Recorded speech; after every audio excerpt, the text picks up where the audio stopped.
আসসালামু আলাইকুম বন্ধুরা, স্বাগত আমার এই বাংলা রান্নাঘর উইথ শেরিনার চ্যানেলে। প্লিজ সম্পূর্ণ রান্নাটা না দেখে আমার ভিডিওটা টানবেন না। প্লিজ এই রান্নাটা সম্পূর্ণ দেখার জন্য অনুরোধ রইল।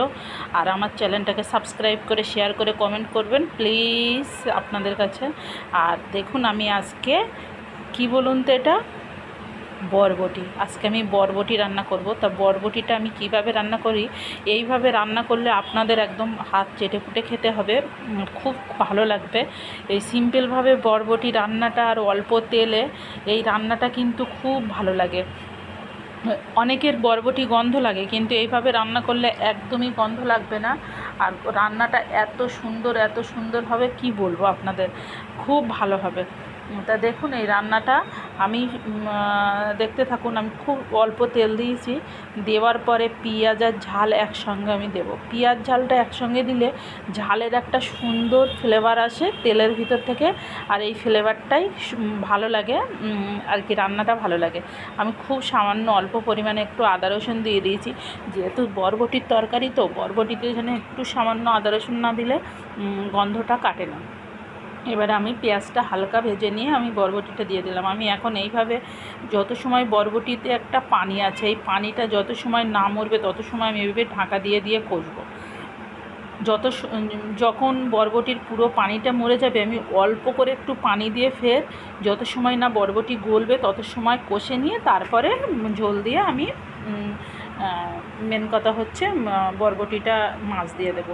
তা দেখুন, এইভাবে আপনারা যদি এই নিয়ম ফলো করে রান্না করেন তো এই রান্নাটা কিন্তু খুব ভালো লাগে।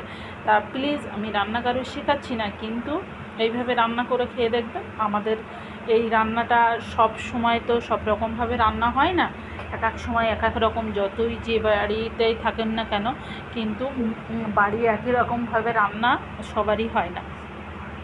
এখন আমি ঢাকা দিয়ে দিয়ে কষে নিচ্ছিলাম। আমার এখনও বরবটিতে পানি বার হচ্ছিলো, একটু নাড়তে দেরি হয়ে গেছে। তা দেখেন কত সুন্দর কালার চলে এসছে, আর কেমন পানি, এখনও পানি আছে। এবার আমি অল্প করে একটু পানি দিয়ে দেব, যাতে বরবটিটা কষানো হয়। আর যে প্রথমে এই বরবটির যে কাঁচা কাঁচা গন্ধটা কিন্তু মেরে নিতে হবে বন্ধুরা, না যদি মেরে নেন ওই কাঁচার গন্ধটা থেকে যাবে। সঙ্গে সঙ্গে আপনি যদি পানি দিয়ে দেন তাহলে বরবটির গন্ধটা যাবে না। এইভাবে রান্না করবেন, দেখবেন বরবটিটা, বেগুন টেগুন কী হচ্ছে আপনি ঝোলে দিয়ে দেবেন, কোনো অসুবিধা নেই, কলা ঝোলে দিয়ে দেবেন, খাওয়া যাবে। কিন্তু এই বরবটিটা ভালো করে কষে নিতে হয়, কষে না নিলে ভালো হয় না। দেখুন, আমার ওই ঝোলটা দেওয়ার পরে ঝোলটা প্রায় মরে এসছে, আর আমার রান্নাটা প্রায় কমপ্লিট। এবার আমি অল্প করে পানি দিয়ে দেব, দেওয়ার পরে আমি মাছ দেব।